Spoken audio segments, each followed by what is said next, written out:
No data. Hang on. Oh. All right. Oh, there we go. Live? In theory.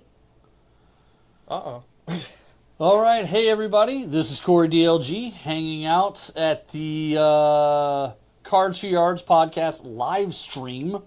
These are special. We do these when we're lazy. That's the secret. The secret sauce. If you're ever wondering, like, hey, why did someone do something against their format? It's because two guys showed up to work that day and they're like, we don't have enough people to do the normal thing. Let's just do this one instead. So today it's Rich and I. We're going to do a podcast. I'm only half teasing. Lou's out of the state. He's at the Topps conference with the owner of the store, Mr. Bill. Oh, no. And the rest of us are just hanging out. And we're doing a live stream today. And we just hope they don't click on it. That's honestly how this goes. Yeah, so NBA playoffs are going on. The NFL draft just happened. Before we get to all of these wonderful notes that Rich took, I'm gonna make them go as long as possible without using these. What did you think about the draft? I know you don't even care about football. I knew that you were going to do this, Yeah. and it was just going to be like, oh my God, I'm so screwed. But obviously, everyone's been talking about Penix and Atlanta making that move. That's a brilliant move. Listen, if you've got a guy you just gave $200 million to, they gave $160 million to Kirk Cousins, most of it guaranteed, if not all of it. And then with the 8th pick in the NFL draft, with an entire board of players, they went quarterback. Because what they thought was 2 quarterbacks is better than no quarterbacks is better than 1 quarterback.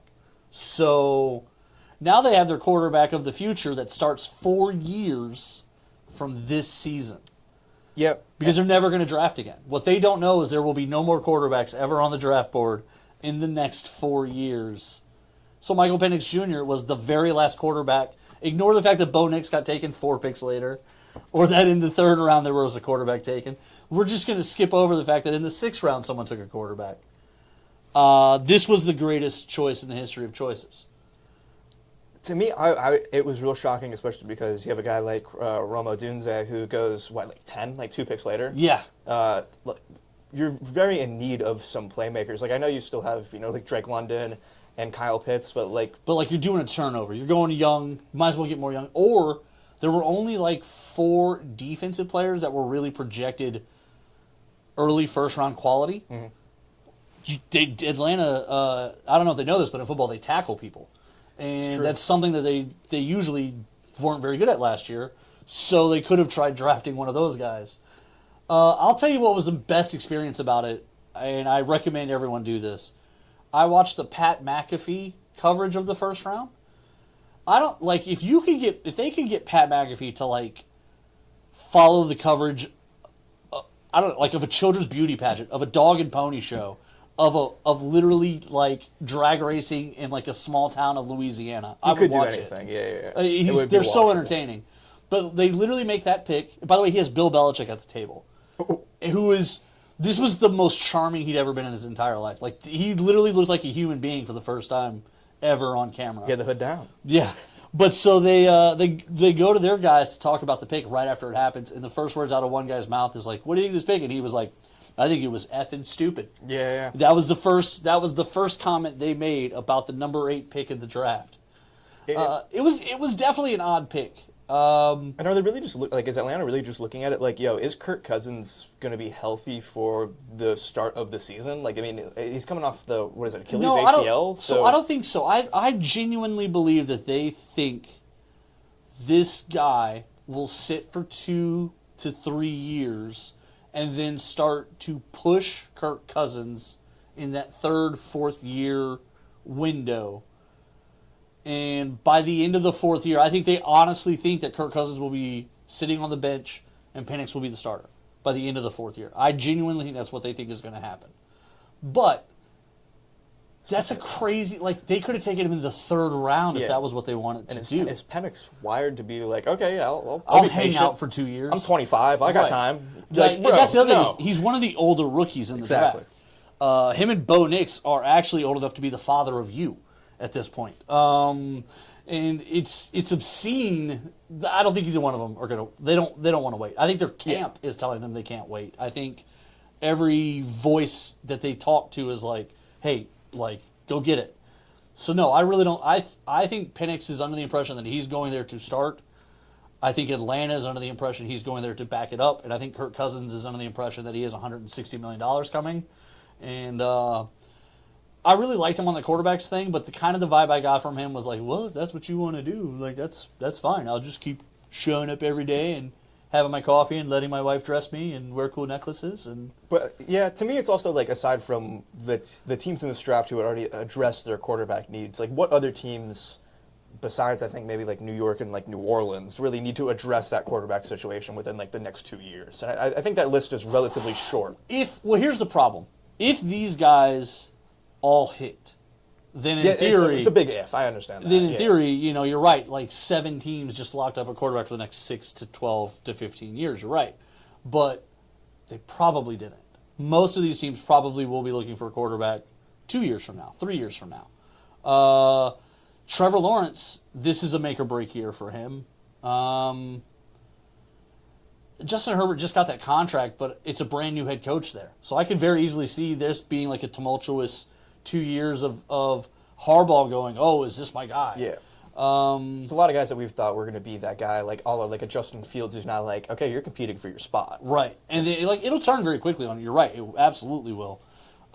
Matthew Stafford re-secured his position in LA, but I mean, he is 112 years old. Like, he won't be the quarterback. Who is their backup? Like, is it really Stetson Bennett? Like, yeah. I mean, it was last year. Yeah. I mean, that's the thing. He's only like 4 years younger than 109. So. Well, and the other thing is they did that in like a money. They're out of money. The Rams are, and they have very little draft picks. They have no draft capital, and they're up against the top of the cap because that was what they did. They traded picks for older players, and you pay older players more money. And I mean, it got them a Super Bowl, so it's like you can arguably say that it worked. They pushed all the chips in the middle, and they won. So like it's worth it for them. But this is the other side of that. They're going to have to go young over the next 2 to 4 years anyway, and quarterback is going to be absolutely one of those spots where they go, oh, yeah. The Raiders are probably still looking for a quarterback 2 years from now. Oh, yeah, because it's just what? It's Jimmy Garoppolo and Aiden O'Connell. No, I think Jimmy's gone. Is Jimmy gone? Yeah, they cut him at the end of the year. And they just signed Gardner Minshew, and I think they've got a couple of nobodies. So Tim and Aiden O'Connell going at it. Okay. Yeah. I think probably Carolina will be in year 3 of the Bryce Young experiment by then. And I still think New Orleans is probably. I think they picked one in the draft, but I still think. Are you really going to start Derek Carr next season? Really looking at that? Yeah, I think they will, but I also think they will with the idea that it's a closer conversation than I think that they want to have. Well, I think they'll do it, but I think they'll do it with the intention that like it's only a 2-year deal. This is the second year of the deal. At the end of this, we can get out of this and have no money going to any quarterbacks, and then we can go sign and draft guys. But it always winds up that every year there's 3 to 6 teams firing a coach and getting a quarterback. Like that's just kind of the math of the NFL always. This draft had so many quarterbacks that a bunch of teams were like, oh, we get to get a quarterback. Yeah, it was the first time ever that like so many had gone in like those first 10 picks. Yeah, they were at 6 out of the 12 first picks for quarterbacks, which was unheard of. Yeah. And also, if you'd asked somebody, they would have bet against it. They would have said, no shot. Yeah. But I do think, I like what the Texans did. I like how they've built their rosters. So for us local guys, this is good. Dallas went offense line and stuff like that to try and they had a bunch of people leave. Yeah, they've lost a ton. I don't know how they're supposed to be the same team they were last year, which was the same team they always were, which loses in the first round. Well, I mean, the team last year was revolved around the defense. Yeah, and the offense was good enough to survive what the defense could do on the other end. And the offense got even worse, and they lost some of the defense. Yeah, they got back Zeke, which I think all Cowboys fans are probably super happy about. Maximum $3 million. It's not a deal that you lose. It's like you didn't even have a running back besides Deuce Vaughn. No, you lose really Tony didn't. Pollard. Like the angry Ewok is ready to go back there and just scoop up some yards and hop in the Salvation Army bucket because he has enough money with that first $3 million gift they ever contract gave to back. do that. By the way, the Salvation Army was like, we can't accept this. Oh, from the Cowboys? Yeah, they were like, we stopped taking people a long time ago. We can't take this. We got to give this back. A running back past his prime, no thanks. Yeah, what are we going to do with a 30-year-old running back? We'll take Stephon Gilmore. Yeah. Can we have a third-round draft pick instead? That's got value. All right, so the draft went, and it's over now. Do you like it being as long as a spectacle as I think they want it to be? I do, and I don't. I found it very impressive that they got 700,000 people That's what I was going to say. over the course of that weekend to go to That Detroit. first night did better ratings than anything else on TV, including NBA playoffs. Yeah. Which I think... I had it on next to my playoffs. So Well, and I think welcome. that says everything that needs to be said about what does America want. America's still... They're going to watch any football at all, even if it's just your team picking guys to put on the shirts. Which is weird because objectively the draft isn't the best viewing. No, it's not the best viewing experience. But the NFL has done a great job of packaging it and they literally make it more of like a party. I bet in person, I bet it's super fun. Oh, I bet it would totally be worth going. Yeah. I would go if the opportunity was ever presented. You're right. I bet it is awesome. But the NFL really, of all the sports, is the one who's best understood that it's about TV and everything they do revolves around TV, including how they do the draft, in the sense that they literally go to ESPN and give them all this coverage and give them all this access and give them all these interviews and all this tape and everything, just so the ESPN guy can tell you that your team definitely made the best choice possible every single time they make a choice. Like, they've got to be wrong on at least half of these, but every time they make a pick, except for the Atlanta pick, everyone at the table is like, oh yeah, getting Rich right there in the third pick of the draft was the perfect thing to do there. He's got a great demeanor, and he's going to be a good leader. And, you probably could wish for more skills on these certain things, but honestly, he does these other things so well that you wouldn't even notice. He can't do that one thing that you have to get done. And then 2 years later, you're like, how did this guy start on our team for 2 years? But they do that for every pick of the draft, and they do it right at you into the TV that it's so, well packaged. Yeah. I did hear him say for one guy, one thing that they said for him, he's like, oh, he's just a good guy. And I was like, yeah, get you an NFL job now? Yeah, when you're out of things to say. Yeah, they were like, can't be mean to him. There's definitely times where they just go, Mel Kiper used to burn teams alive when they went off of his big board, when they went away from his big board. And that was when he would get in those arguments. It's like there's the famous argument where the Colts GM literally is like, who the heck is Mel Kiper? And it's because Mel Kiper was like, these guys don't know what they're doing. That was the worst pick they could have made there. They went 40 spots below my value, from where they're at. They passed on 30 players that are all better, 4 of whom played the same position, kind of a deal. And the Colts GM was like, what is he talking about?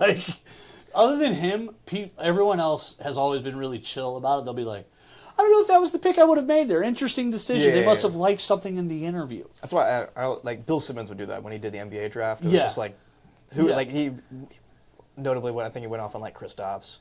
And I sort of like that. I would like a little bit more because you're right. Not everyone that comes into this draft is going to be here in 3 years. There's no way.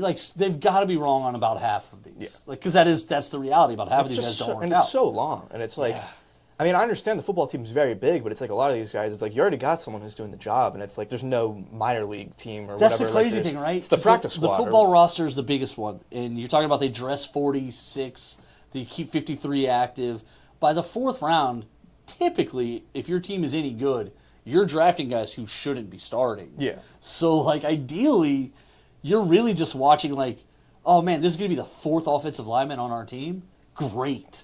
It shouldn't be that exciting. Yeah. But the NFL has done such a good job packaging it that you watch it and you go, hey, we did it. Yeah. We did it. We got our 4th lineman, and he's awesome. Yeah, that's something I think the NBA is trying to move to do. Now they're doing instead of, the first round is one day and the second round is the next day. And I'm the NFL, I understand that you do have to break it up into 2 days. It is that long. The NBA, you've already got 2 rounds. Well, and what's crazy is the NFL, they did the 2-day thing forever, and then someone pointed out that you could own prime time for literally the whole weekend, and they said, okay, let's do that. So then they go Thursday, Friday, Saturday. Yeah, I think giving them more time for the NBA, honestly, I'm surprised it doesn't open the door for just nonstop trades, because the NBA as a league does not value their second-round picks. Yeah, and throws them around like water in one of those desperate housewives shows. If there's an Antetokounmpo brother in the second round, you're taking. Yeah, LeBron's son, middle first. I mean, you're definitely throwing these draft picks away for the most part. All right, so now we're talking NBA. Now you can get your notes. Now you can get your notes. So I'm gonna let you go ahead and have your world's tiniest victory lap about the greatest player in the history of basketball exiting the playoffs in the first round. I think that's a fair criticism of 41-year-old LeBron James. Go ahead. It really wasn't even so, like, coming into this series, I really thought that, it would be LeBron's series. Like, I thought he was going to be a lot closer. And, albeit, I'll say this, Anthony Davis had a fantastic series. The whole series this was Anthony Davis's Lakers team.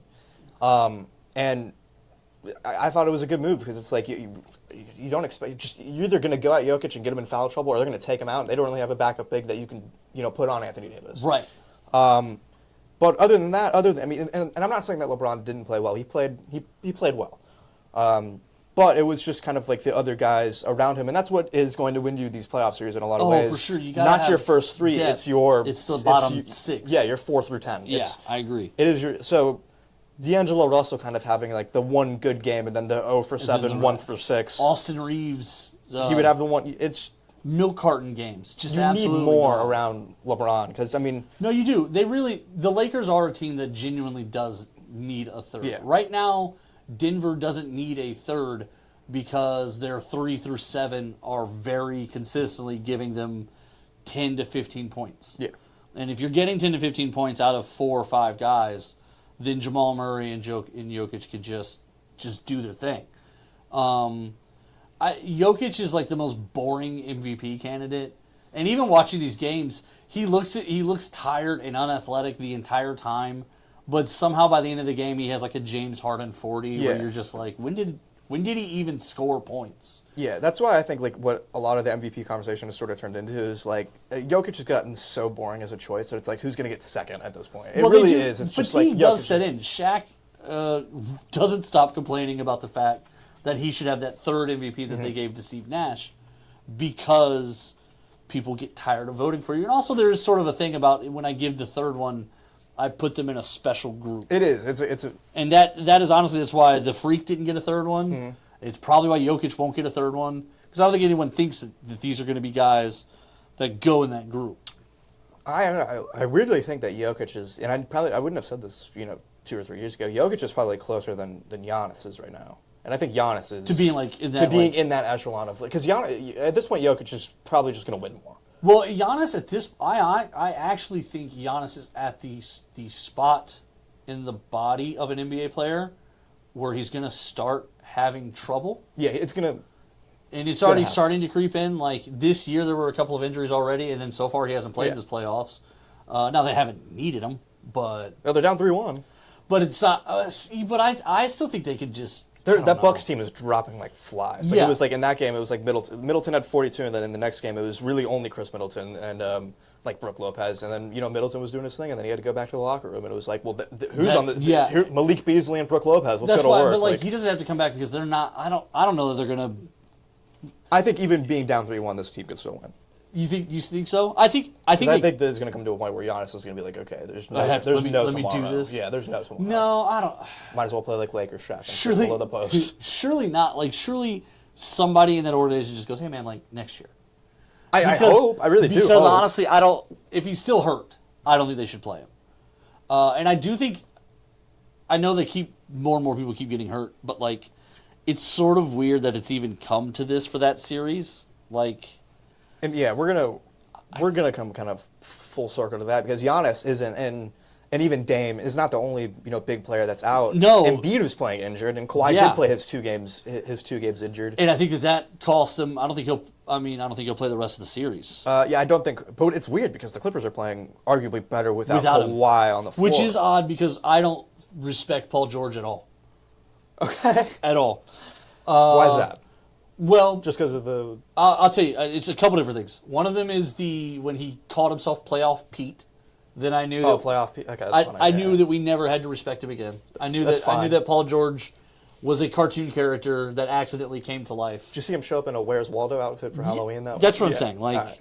Also, at one point they literally this is something that you can only do in the NBA. When a guy isn't delivering on the contract. And I am a numbers person. They immediately start going, yeah, but his like plus minus when he's on the floor is so amazing. And it's like, okay, cool. Tell me more about that when he scores 3 points in a crucial game. Like, tell me more on the back-to-back when he plays 25 minutes both times because they barely are rotating him in because your max contract guy is not delivering. Yeah. And that's Paul George 90% of the time. Also, he missed the last 2 playoffs.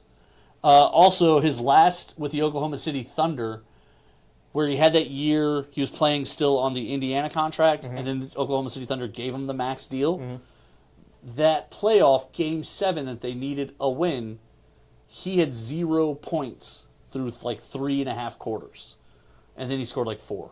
Yeah. And they still lost. And then, obviously he had the whole thing where he said that, like, that's a bad shot when Dame hit that. Yeah, shot in his when Dame face. hit the awesome game Yeah. winner in his face.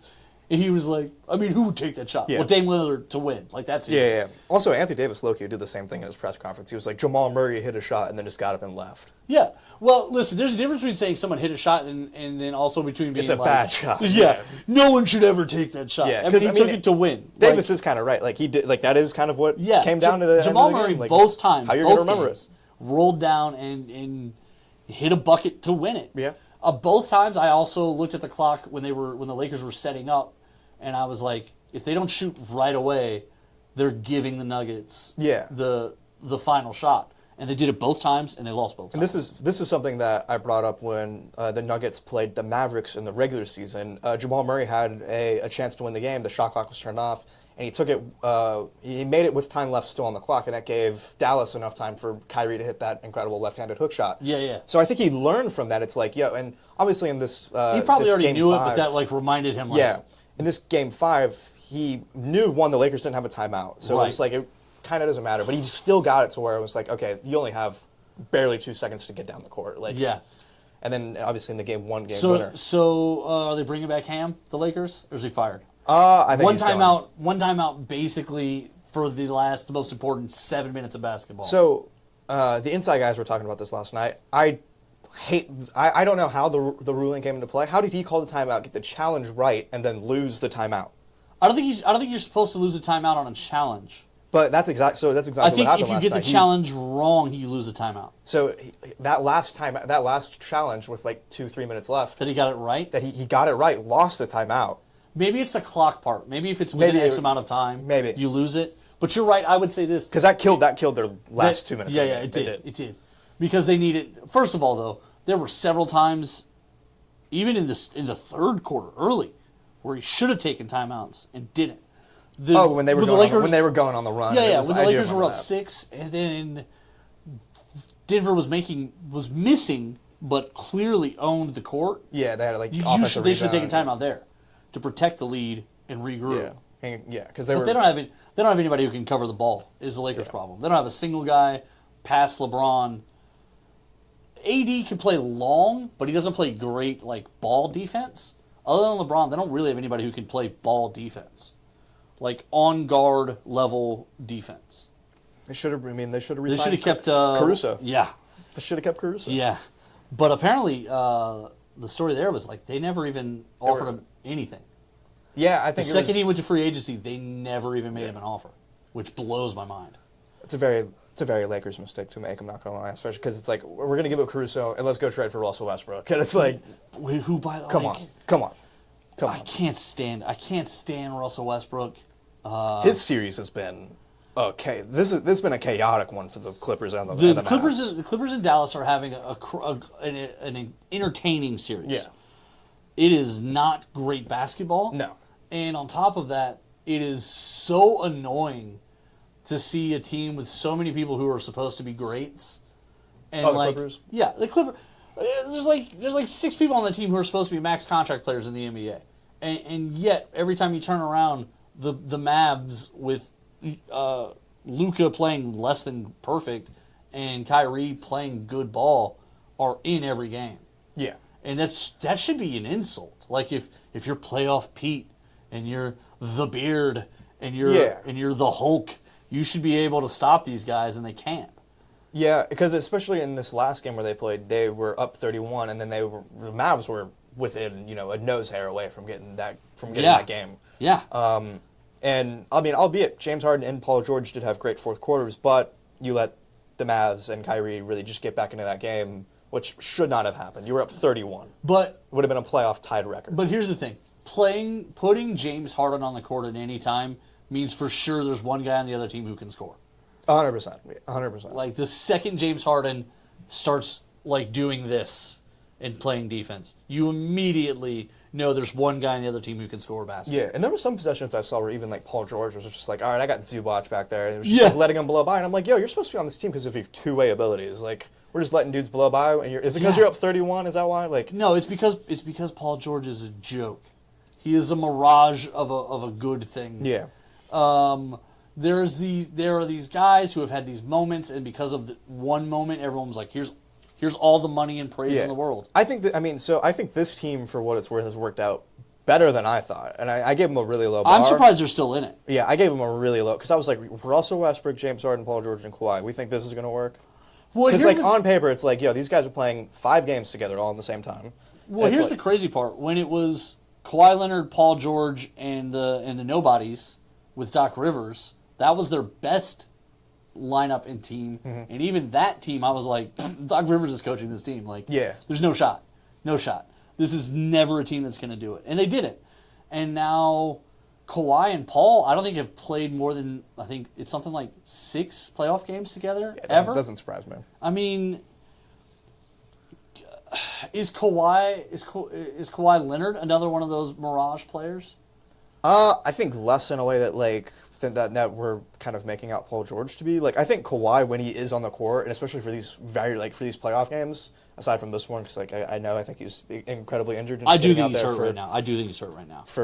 I think they're really just putting him out there as a decoy, which it sucked, and that's really what it looked like. But no, I think he thought he could play. I think they thought him playing is better than like more minutes to their. I think that's guy. what Philly is doing with Embiid. I'm like, I think we're just, when he's not out there, we're really screwed, and even when he is out there and they're injured, they're. Although I have no faith in Embiid or Philly either, though. They're playing a really dirty brand of basketball right now, and I can get onto that a little bit later. But the Clippers, I think Kawhi in crucial playoff games has shown multiple times that he is a very, very valuable piece. I think young Kawhi was a great player. I think on the 19 Raptors team, which I mean, well, that's okay. 5 So years that's what ago. I was gonna say. I was gonna say young Kawhi, like when he toe to toe with LeBron as a nobody, he was like, hey guys, like I'm a big deal, and I think that was correct. And I think that Toronto year, he was like, all right, come hell or high water, I'm balling out as hard as possible, and I'm going to show everyone where if you just give me a little bit, I'm going to do something with it. And I think that's what that Toronto year was about. Yeah. But I also think he had zero intention of staying there. Yeah, it was a contract year. And I think he had zero intention of like building anything with them. And I think the second that it was done and he could go wherever he wanted, I think when the Clippers called, that was as close as he was going to get. I think the better way to say it, this was as far away as you're going to get from like Greg Popovich's version of the NBA is the Clippers. It's actually, because that's when Doc was still coaching that team. Yeah. So like, you talk about cultures. Yeah. He's like, I'm going to go to the Clippers. I'm going to be the man. Won by Steve Ballmer. Yeah. And they're going to love everything. Like, when I come in 10 minutes late, that's going to be the new time meetings start. Yeah. That's how much they're going to love me. And I think the result of all of that is a very quick eroding and crumbling of, like, the things that made him special, which was he was so great defensively, but defense is all about, like, being angry and wanting it and not letting the other guy literally be twitch quicker than you. Yeah. That's a Spurs thing. That's not a Clippers thing. Yeah, I just think all in all, like, I mean, you give up Shai Gilgeous-Alexander and all these draft picks to OKC to get Kawhi and PG in. I just think, like, the experiment at this point, it's already failed. Like, it's like OKC has got a better ticket to the NBA Finals than you do. And it's like, but what's crazy is they did from the second the picks landed.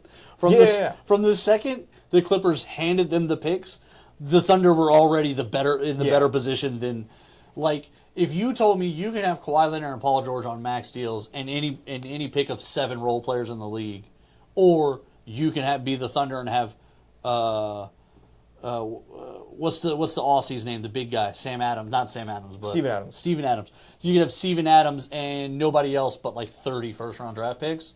I'd have chosen that every day of the week. Every day of the week I would have chosen that. Yeah. And I would have, because... And they even surpassed expectations that first year since the trade when it was just like, they were expected to be the worst team in the league by far. And they weren't. And they lost to the Rockets in the first round. And it was like, you weren't even supposed to be here. They were like crashing the party and they were thrilled to show up. I think the Knicks are doing that. I think this is a really scary kind of build for the Knicks because when Jalen Brunson got the money, everybody was like, well, that was a terrible mistake. Yeah, now it's the best bargain of them, yeah. Right. Yeah, it's true. Like, it really is. Can we talk about for a second how the Suns... You can give me a little bit of smoke now because I poo-pooed on LeBron. Well, no, because I think what you said about LeBron is accurate. I think this was AD's series, and I think, listen, LeBron is the greatest of all time, but he is 40 at this point, and they need a third at this point. Even still, in an elimination game, he still averages 34 points. Like, you can't get mad at that. But they just did, like, AD got, in typical paper soft self, he got hurt in the middle of that game. And they needed anyone else to put the ball in the hoop, and no one else. You can see how tired they were by the end of that game. Balls were coming up short and just the front of the rim. Nobody in the NBA shoots a three and hits the front of the rim. Yeah, it's always air ball or the backboard, and they were coming off the front of the rim because they were just exhausted. Yeah. I think a lot of this is just we're starting to see kind of like the puzzle pieces stick of just like, okay, is this 65-game rule? Is it starting to affect the playoffs? I know, you wrote that up here, and I had never playoffs? really... here's the thing. I think in the regular season we were all loving it, and then the playoffs rolled around. It's like, wait, no Giannis, no Zion, no Jimmy Butler, no like. It's like, well, hold on. Jimmy Butler is gone because of a freak incident. 100%. A guy taking out his a guy literally came out his. I think when Jimmy Butler comes back, he's going to try and shoot that guy. Yeah. Just legitimately. I don't even think it's going to be about basketball. I think he's going to see him in an alleyway. I don't even. Jimmy Butler does look like an axe murderer. Like, I don't want to be in a room with Jimmy Butler and owe the guy $3. Like, it's uncomfortable. But the rest of them, Zion Williamson. Name the time he wasn't hurt. Giannis, this season he played a lot. This season he played a lot, but name the season where he doesn't do this, and you wouldn't be able to. Giannis. He does tend to get a little banged up every year because he drives right down the middle on every play that he tries. Every play that's important to him, he just goes right up the middle and just dunks over whoever's in front of him. He's gonna have some stuff happen. I really think the only people this took a toll on were guys like Embiid and maybe Kawhi, who are older. You notice the epitome of self-health. LeBron didn't have this problem. But it did affect him. Obviously. You're going to predict if it's minus 10,000 odds that Anthony Davis is going to get hurt in the playoffs. So it's like But I think in a way it did affect him. It did. I know he normally takes the month off of the All-Star break. And he couldn't do that this year. He's done that every year for the last few years, and I respect it. Mm-hmm. I respect it from two places. One, tell that man to play ball. Try it. Like. Who are you? You don't. He is your team. Yeah. There's not a guy in the league who has enough pull to be like, hey, LeBron, we're going to need you on Tuesdays back-to-back. We're going to be in Milwaukee and then in Indiana. He's like, no, I'm good. Pick one. Yeah, I'll play 12 in Indiana, and then I'm going to go home. Yeah. Oh, you fly yourself home? Okay. No, we'll take a bus. Don't worry about it. It's fine. You can have the plane. But the other part of it is, he's so important to everything they do. Yeah, LeBron is the GOAT, Lou. Yeah, he is. No. He's so important to everything that you do as a franchise that when he goes, I want to take 2 weeks off, you go, okay, that sounds fair. Like, you don't want to mad. Can you imagine the coach who costs a franchise LeBron because he goes, you're not taking 2 weeks off? We play ball all year. Yeah. Like, that coach would be fired the day after, and LeBron would get the 2 weeks off. You would be going home and telling your kids we're changing schools because daddy was a moron. And, LeBron still got his 2 weeks off. Like, I definitely think Darvin Ham almost tried to do that in the beginning. Yeah, I think Darvin Ham wanted to come in and be like, hey, I ain't everybody else. Because I think, especially toward the end of this series and this game in particular, like when LeBron was not getting the challenges that he wanted, so mad. He was looking over to that bench so much, and I was like, oh, he's done. LeBron and if we're going to talk about coaches, LeBron and Frank Vogel lost all of the support in that locker room. Oh, for sure. All of it. Both of them lost everything from their teams because of the fact, you could just see on LeBron's face about halfway through the series where he was like, hey, we have these challenges and we're not using them. Yeah. It was, and he's right, because if you watch, it was the Suns one. The Suns series had one game, the Suns did both challenges in the second half early and won both of them. And I remember being like, that's a good use of the challenge. That makes sense. Now, granted, it didn't matter for them, but it was still the right way to do it. Because you would see all the players come up. instantly at the same time being like, hey, check that one. Like, that's ours. And the coach was like, all right, okay, yeah, let's check that. I'm not going to lie, by the way. Most of the dudes who are the biggest, let's review, are the dudes you do not listen to. No. Are like the Ben Shepherds. The guys who do it every play. That's like the NFL rule. Every time the receiver comes down, he immediately comes up with like, I caught it. And on the replay, he never has a hand on the ball. And you're like, you didn't catch that. Why did you do that? I think teams in every single game should have the on my mama call. Where it's just like, oh, he called on my mama. It's out of bounds right there. Okay, all right. I remember a million years ago playing touch football, and I had a guy way faster than me, but I got him between the sideline and myself. And Lou, we will take your question. And I gave a swat, and I caught the shirt. And for a second, he wanted to get mad and protest the call, and I said, wait, honestly, look at me and look at you. I caught you, and you know it, and I got your shirt. And then he looks at everyone else, and he just goes, man, does shirt count? And they all went, he got him. And then, yeah, you're right. Everyone should get like one on my mama, man. Like, I swear to you, I think it would change the league. What's the question, Lou? What is it? What he's asking Rich, what's your prediction? Think Minnesota will stop the defending champs? Mavs are regretting not keeping Brinson over Kyrie? ? Ooh. So I'm gonna address the Timberwolves Nuggets series first because I'm going to watch every second of this series. I think betting favorites are going to be Minnesota. So I think the country is going to be going for Minnesota. I think Denver is Denver's the more professional. I think the odds are going to go Nuggets' way. They're the defending champions, and also Minnesota doesn't have the history of going deep yet. Yeah. So I would say Vegas is. I think the book is going to go in favor of the Nuggets, but I do think the public is rooting for Ant-Man and even weird Karl Anthony Towns. He played well in that. He did. No, he's been playing good. He's just a weirdo. He is a weirdo. Every time that dude opens his mouth, the soundbite makes no sense. Yeah. Do you remember when he was like, "This is the year they're going to remember me forever"?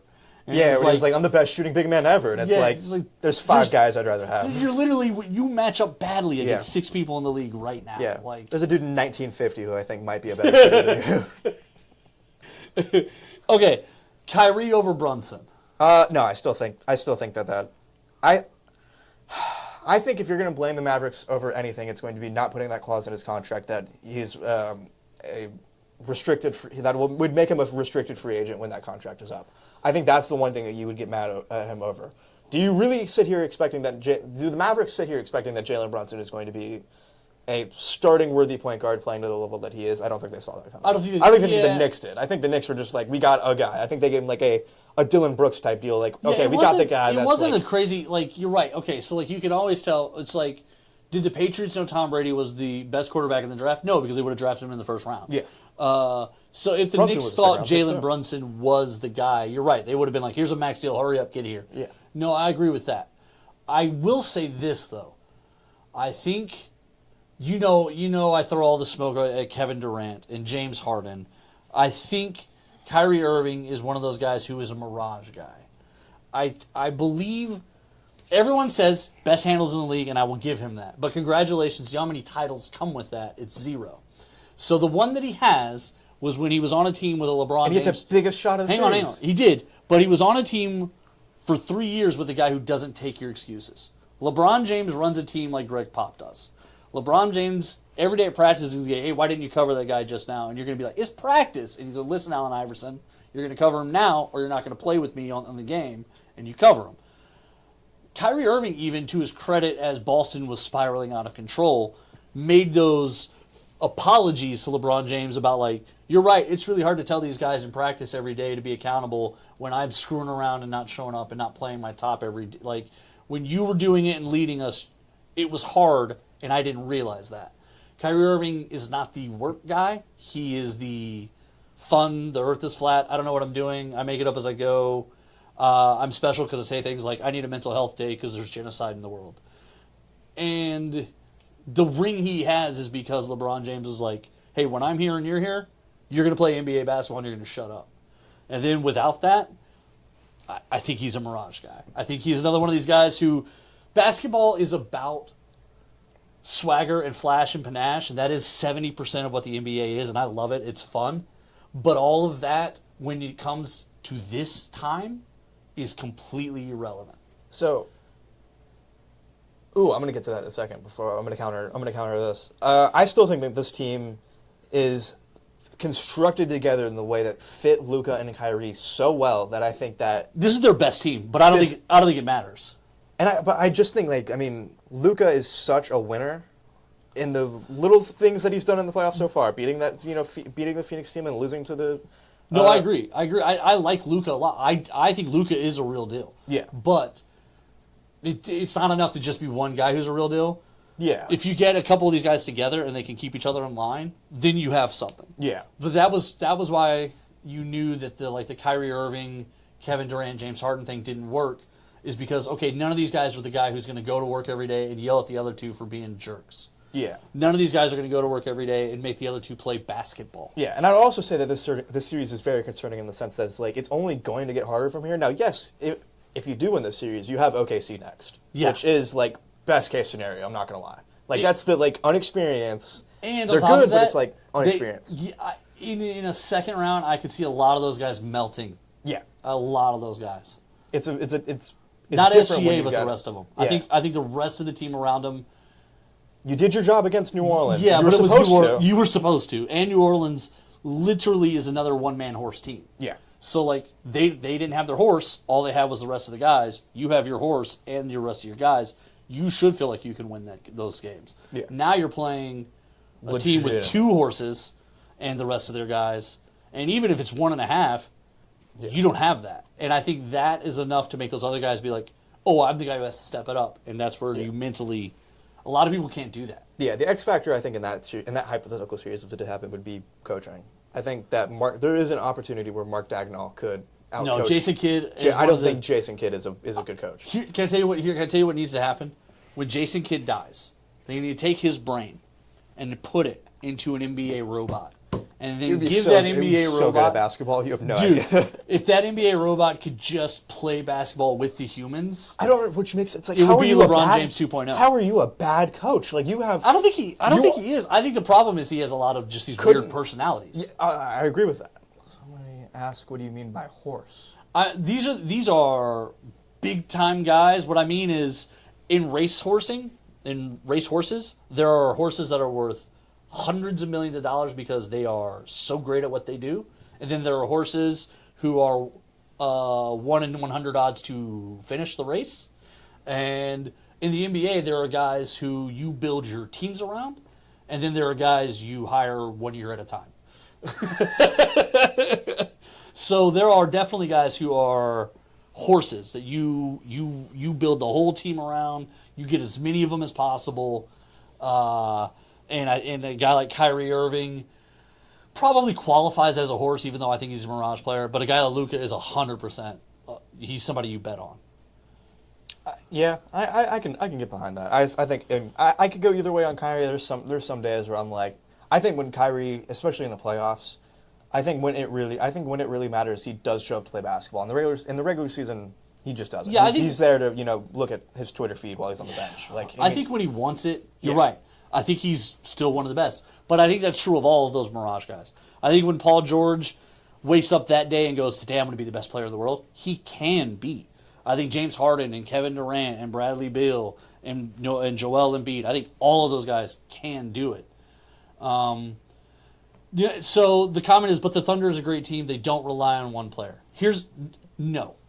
The Thunder is a good team because of the fact that they have that one player.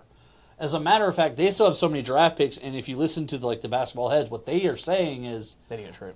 Imagine how great this team will be after they either make that trade or draft another great guy to put with SGA. Yeah. If you look around the league, one great player will sell out arenas, sell all your season tickets. Especially in Oklahoma. Oh, God. And will get you into the first round of every playoffs. What it won't do is get you to the third round, the conference finals of anything. You're going to need more than that. The year Giannis won it first of all, the NBA was littered with injuries, and also he had two, what we could call like half horses. Middleton and things like that were playing great. They were playing at a level where you were almost like, we got to give these guys whatever it takes to keep these three together, when realistically you probably didn't have And I think to. it is very impressive how young this team is and how quick they've got it to, how quick they've made it happen. But like, I agree with that. Like Shea is probably like that number one guy. I think. Oh, yeah. I think there are. Oh, yeah. I think there are a couple of guys on this team that do have that ability, being Jalen Williams and Chet, to be those dogs. I think Chet is on the path. I think both Jalen Williams are good quality guys. They're probably at their ceiling right now.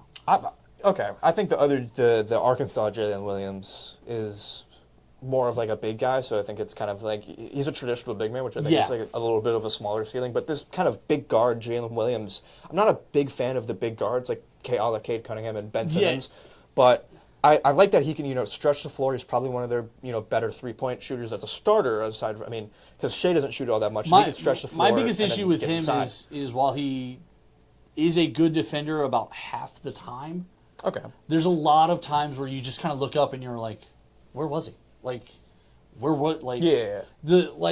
When he's supposed to be chasing, he takes those plays off. When his guy takes off and catches 2 or 3 screens and comes back around the top of the key again, he's just somewhere down in the bottom by the bench and kind of like holding on to a person, hoping for the rotation. That's the stuff where I go, and listen, if you're on a team with a guy like SGA, being a quality, valued member of the team, that's going to carry you. Like you could play 10 years right there next to him and be one of those guys that he loves and wants to keep around, and that's my hustle guy, and he goes and gets me loose balls, and like there's nothing wrong with being that guy. I don't think he's much more than that though. And I also, for what it's worth, I'm not the biggest OKC fan, but I do like this team a lot because this team, and if they didn't exist, I think the Rockets would kind of pick up take these shoes a little bit, but they kind of act like an AAU team together. Like they just act like young kids. They're very young. They are so fun to watch. Them and the Rockets both. Yeah, This year OKC has been a great year for as a both of them. fan base has embodied it. I love watching it because it gives me a lot of hope for my team, what we could possibly do. But I just think that like OKC, I mean, they have a chip on their shoulder. Yeah, they want to prove people wrong, but they got the one matchup they could definitely win, and they went out and they played the right basketball. Now let's keep this in mind though. There were definitely in every one of the games there was a spot where the Pelicans could have won the games.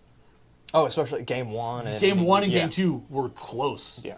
And that's something that tells you right away, like, Oklahoma City won, so they get to walk around and have all the swagger in the world. Yeah. But if you go back and look at the game, you go, man, if there was even If you one... just watch the press conferences, you'd be like, these dudes won by 20. But it's like, no. No. But, yeah, exactly. If there was just one good player on the New Orleans side of this, these games would have been vastly different. Like, if Zion was playing for the Pelicans and if Jimmy was playing for the Heat, all of these series would be competitive. Oh, for sure. All of them. For sure. This series would probably still be going on. Yeah.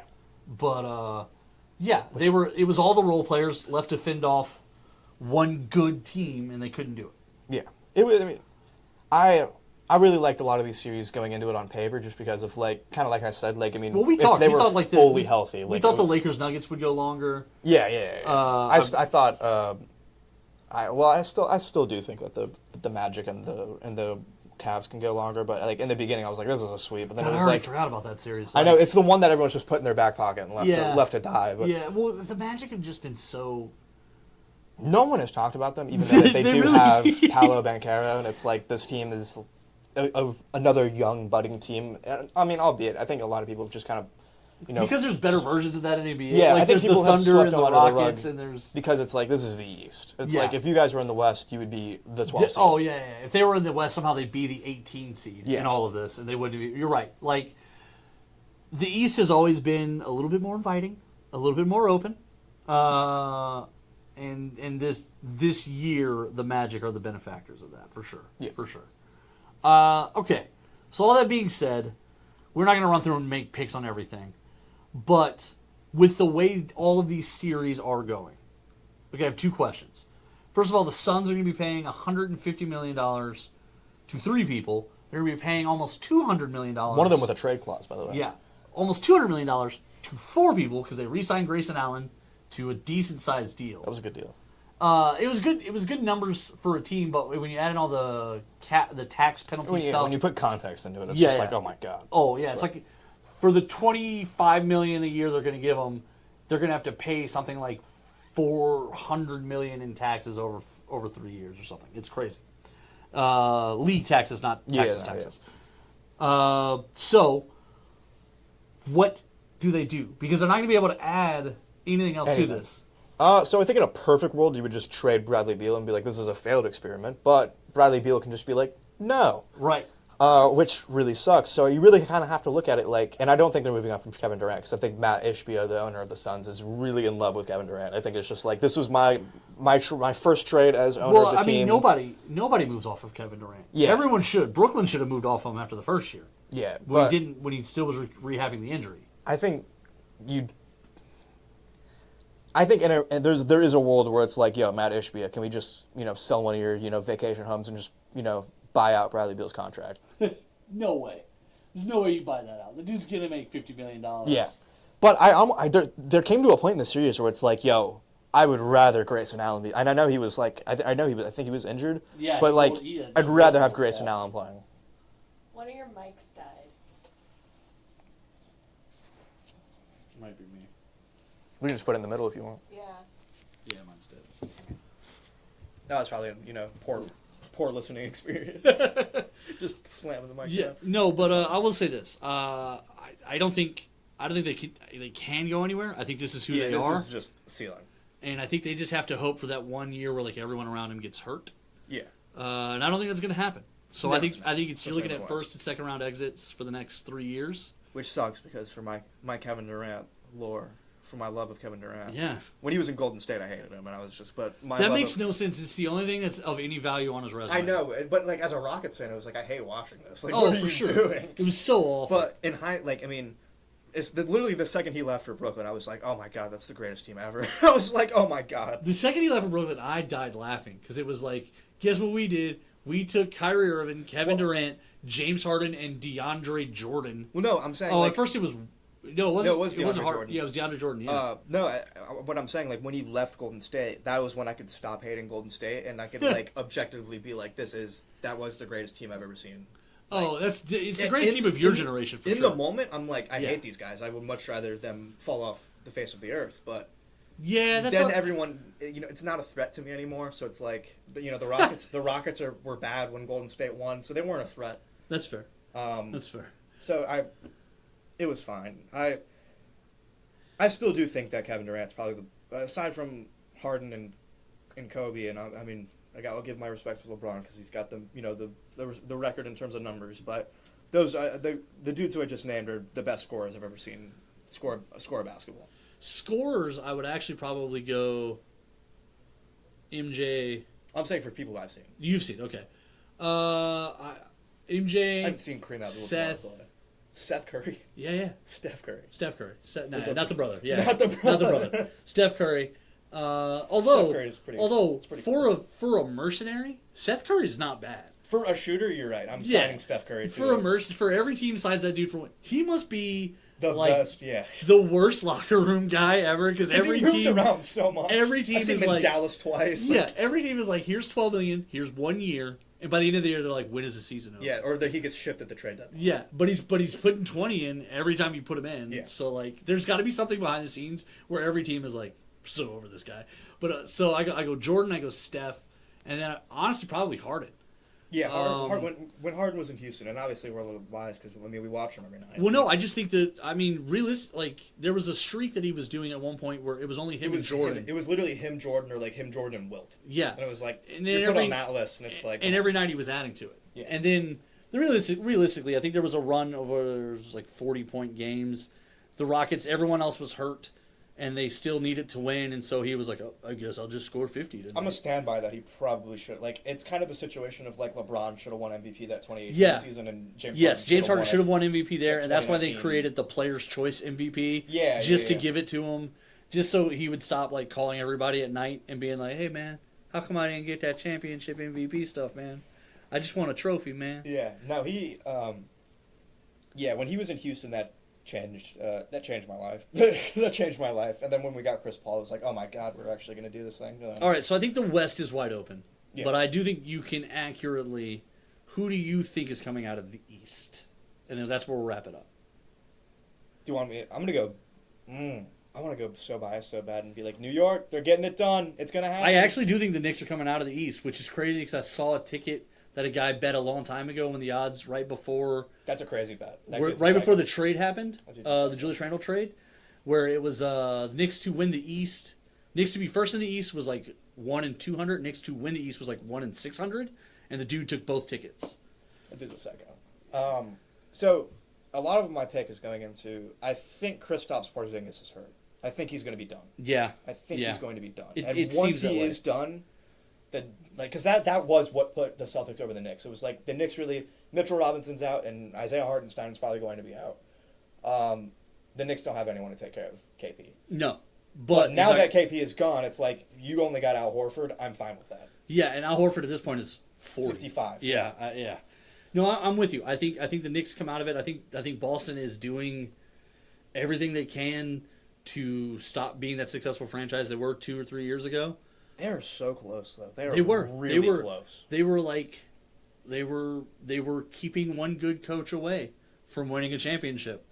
You know what's crazy? Not Knicks fans. Celtics fans will go out on the record and be like, Joe Mazzulla is a better coach than Ime Udoka. That's insane. I don't even know where they're like. I don't even know where they're even. Yeah, well, they have to say that because otherwise I got to go home and just yell at the TV for 4 hours. He's in Houston. Yeah. Or they gotta get the NBA TV package to watch their favorite coach. So yeah, I don't know. Honestly, I think it'll probably be Knicks. If I had to choose 2 teams today, I think it'll be Knicks and Nuggets. I think the Nuggets have the best chance, because even hurt Jamal Murray still went out and played 30. I got annoyed with all the flexing he was doing. Because I was like, because it was like, dude, you've not been playing that long. No, he hadn't been. That was the thing where when he gets that dunk because LeBron came up on the challenge late and comes down and does that weird flex where he has no muscles. Like I was like, like you're the least fit dude on the court now, right? And then after the shot, the shot of him going over to his dad, I was like, they're oddly close to a little smooch. I was like, whatever, dude. What are they doing in Canada? If you get the Lakers out in the first round, you smooch your dad. You smooch your dad. That's a rule. It's written down somewhere. Kawhi Leonard never got to do it. Like it's it's written down somewhere. You smooch your dad when that happens. Yeah. Who are your picks? Who are you taking? No, I think the Knicks come out. I think it's such a weird West. That I do think Denver comes out of it, but not because I don't think they're the best. I think the hardest challenge is probably Dallas. I think the hardest challenge is Minnesota. But I think and you're not necessarily like they're not bad. Like it's picking against you wouldn't be because I think they're bad. Yeah. They just have such a tough path. I think Denver has, because they won last year. I think they have the experience. Yeah, and I think they're just going to be a little bit more comfortable. There's a lot of guys on these other teams that are going to be in uncharted territory basically the rest of these playoffs. Minnesota just has so much length and size, so it's like it's hard for me to go against them. But it's like the Nuggets. It's like you have Jokic and Aaron Gordon. It's like, there's your size. Yeah, and honestly, they've been doing enough. Like they never. It was always the third quarter where they scored like 7 more points than the Lakers, and that was all they needed. Yeah. So 7 points that put them like 6 away, and it was just like there's the for whatever fourth reason they got the rest of the game. Every time the Lakers would even get 2 in a row, the Nuggets would just go down and score 1 and still be up. Like it was just the math was once they would finish the third quarter, somehow the math was always in the Nuggets' favor. Yeah. And I just feel like that was kind of an impressive thing to me, where like because there was never a point in any of the games where you go, oh yeah, the Nuggets are killing it. Yeah.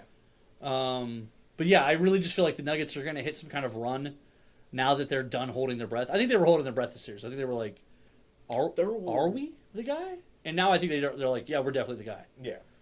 One more thing on the Nuggets. Do we think that like Nikola Jokic? I don't think they do this, but do you think like Nikola Jokic's brother is going to get like a suspension from showing up to games? Oh yeah, I think he's done this twice. Yeah, I think at some point he's gonna rush and threaten the wrong guy. Yeah, that's what I'm saying. And also, who are you as a Nuggets fan trying to like talk trash with a 6'10" Serbian dude? In Denver, you just have to assume that that's Jokic's brother. No. Here's the thing. Here's what you don't know about Denver. They're rowdy. They're rowdy in Denver. But Don't forget, they had a Dangerous sandwich for about 2 months. Okay, they are rowdy. No, honestly, I think once you have 7 beers and you're watching your team just dominate, you tell that guy with the weird accent to shut his foreign mouth. And then when he stands up and he's 7 feet tall with tattoos everywhere, and then he just... When did it cross your mind that maybe this is Nikola Jokic's brother? Probably right after they then go, or the Russian mob. But it's too late because they're already in it. Yeah. And in Denver, if you don't stand for anything, the Serbians will just punch you. I was on Team Jokic, brother. Honestly, I was like, what that Nuggets fan probably said something. What could be the most, without throwing this, like, there are no good Serbian slurs. Not that there are any good slurs, but there are no good Serbian slurs. What could you possibly yell at a guy to make him stand up and punch you, short of being like, your brother, even though he won MVP and an NBA championship, still looks fat? Miles Plumlee is better. That's all he could have said. And then he would have been like, my brother. Yeah, I got to be honest. If someone said Miles Plumlee, I am 5'8" on the best day of my life. I would be insulted by that. Yeah. No, I think he's just a thug. I think they grew up in a hard place, and the brother was the one who kept Nikola out of trouble. And I think now that they're here, Nikola's trying to keep him out of trouble and give him a nice life. It's weird. And I think the flip side of that is every once in a while he's like, I'm still hard, and then he punches a guy. And I absolutely think the NBA is going to be like, can you watch from the box, please? Yeah. How is he just like, they put him in like, this is like putting him in nice serial killer in general population. Yes. That's what I think they're going to do is I think they're just going to have the owner put him in the box. I think they're going to come to him and they're going to be like, listen, your brother has a choice. If he wants to watch you play, it's in the box or not at all. Yeah. Not at all. And I think he's going to be like, all right, I mean, the box is fine. Yeah. Yeah. The box is fine. Like, it almost may be more dangerous to put him in a box. Yeah. Really think about Yeah. it. Then in the box, he's just going to be punching all the other rich people next to him. Wait till I scoot up drink. And it's just like... just shoving the back of heads of people in the row in front of him. Now I do kind of want to see him in a box. See? This is going to be really fun. No, I really think they're going to... I think what you'll see is, I think the next playoff round, on the away games, I bet money you'll see him in the box. Yeah. Because I think the NBA probably told the team, like, somebody get him under control. Yeah, you have to. Yeah. In the age of social media, it's going to come out. It's the same problem that they have where, like, Giannis's brother, the NBA is just making teams keep him on rosters so that Giannis doesn't get angry and leave. They're like, hey, pay that man. Yeah, you get an Antetokounmpo tax cut. That's right. We'll let you have a 14th person on the roster if you keep him. Did you see the clip where he finally scored 2 points and like which one? So the one on the Bucks or because there's like 3 of them in the NBA now. I think it's got to be the youngest one because I thought the one on the Bucks had already scored. Oh, it's got to be Costas Antetokounmpo. Yeah, and they were like he finally got his first 2, but it was like the league had been going on for 2 months. It was like, is he just now figuring out where the basketball goes? In 2018 or something. Did he just now learn you dunk it? Like what was he doing? Was he kicking it the rest of the time? That's why I think like where we got where like second round picks are so unvaluable that it's like we're gonna just take an Antetokounmpo. The only team who turns second round picks into starters is the Houston Rockets. It's very true. Every other franchise in the NBA is like, we'll give you 9 seconds for that guy. If they have a second round pick who is starting, it's like a Christmas miracle. Yeah.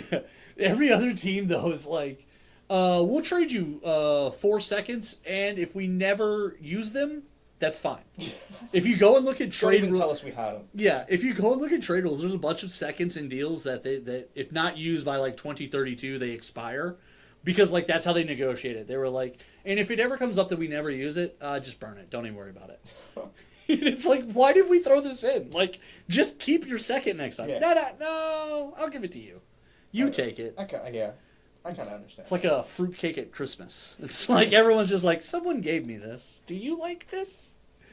Just give them all to us. I don't care. They're gonna keep like cycling around, and eventually teams wind up with their own second rounds back. I've had the Clippers second round pick twice. What are you doing? Oh, the Clippers again!